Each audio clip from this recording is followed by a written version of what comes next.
ఇన్ని రోజులు AP NGO సంఘంలో ఉన్న తెలంగాణ ఉద్యోగులు ఆ సంఘానికి గుడ్ బై చెప్పారు. కొత్తగా హైదరాబాద్ తెలంగాణ ఎన్జీఓస్ అసోసియేషన్ ను ఏర్పాటు చేశారు. ఏపీ ఎన్జీఓ సంఘ నాయకత్వంలో తమకు అన్ని రకాలుగా అన్యాయం జరిగిందని హెచ్డీ ఎన్జీఓస్ ఆరోపించింది.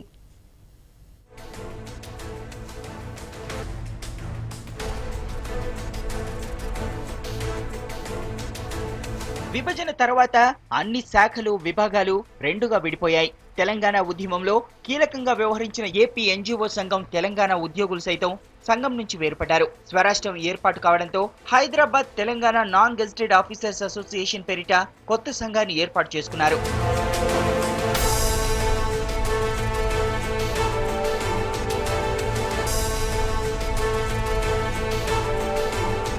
తెలంగాణ ఉద్యమ సమయంలో ఏపీ ఎన్జీఓ సంఘం ప్రత్యేక రాష్ట్రానికి వ్యతిరేకంగా కార్యక్రమాలు నిర్వహించినా వీరు మాత్రం అందులోనే కొనసాగారు.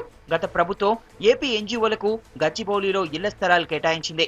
ఏపీ ఎన్జీఓలకు వ్యతిరేకంగా మాట్లాడితే సంఘం నాయకులు తమకు రావాల్సిన ప్లాట్లు దక్కకుండా చేస్తారనే వారితో కలిసి ఉండాల్సి వచ్చిందని వాపోయారు. ప్రస్తుతం రాష్ట్రం ఏర్పడడంతో తెలంగాణ ప్రభుత్వంతో కలిసి పనిచేస్తామని హెచ్డీ ఎన్జీఓ సంఘం అంటోంది. రాష్ట్ర విభజన సందర్భంలో ఈ ఉద్యోగ సంఘాన్ని కూడా విడదీయాలని మా ప్రత్యేక డిమాండు. దాని విషయమే ఏపీ ఎన్జీఓ సంఘ నాయకత్వాన్ని మేము కలవడం జరిగింది.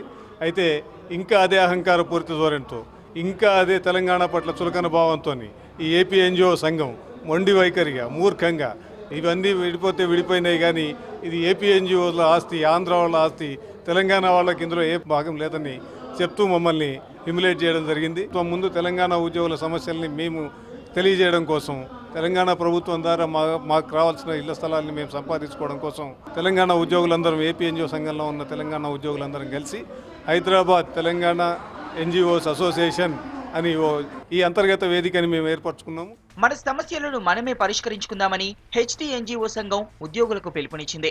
ఏపీ ఎన్జీఓ సంఘంలో ఉండి అన్యాయానికి గురైన తెలంగాణ ఉద్యోగుల సమస్యల పరిష్కారానికి కృషి చేస్తామని సంఘం నాయకులు తెలిపారు. రెండు రాష్ట్రాలు విడిపోయిన కారణంగా తెలంగాణ ప్రభుత్వాలు పనిచేసిన ఉద్యోగులంతా ఒక ప్లాట్ఫామ్ రాని ఉద్దేశంతో మేము అశోక్ బాబుని కలిసడం జరిగింది.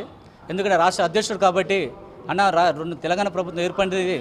మేము తెలంగాణ వాళ్ళం ఇక్కడ ఉన్నాం కాబట్టి 20-30 సంవత్సరాలు పనిచేస్తున్నాం కాబట్టి మాకు ప్లాట్ఫామ్ కావాలి, తెలంగాణ ప్రభుత్వం రిప్రజెంటేటివ్స్ కావాలని మాకు ఒక రూమ్ కావాలి ఇక్కడ అంటే నేను ఆంధ్రకేళి తీసుకొచ్చినట్టు మాట్లాడి ఇది నాది, మేము ఆంధ్ర వల్ల కట్టుకోనని మాట్లాడుతున్నాడు. తెలంగాణ ఉద్యోగులకు ప్రభుత్వం కేటాయించే భూముల్లో తమకు కూడా కేటాయించాలని హెచ్డీ ఎన్జీఓ సంఘం డిమాండ్ చేసింది.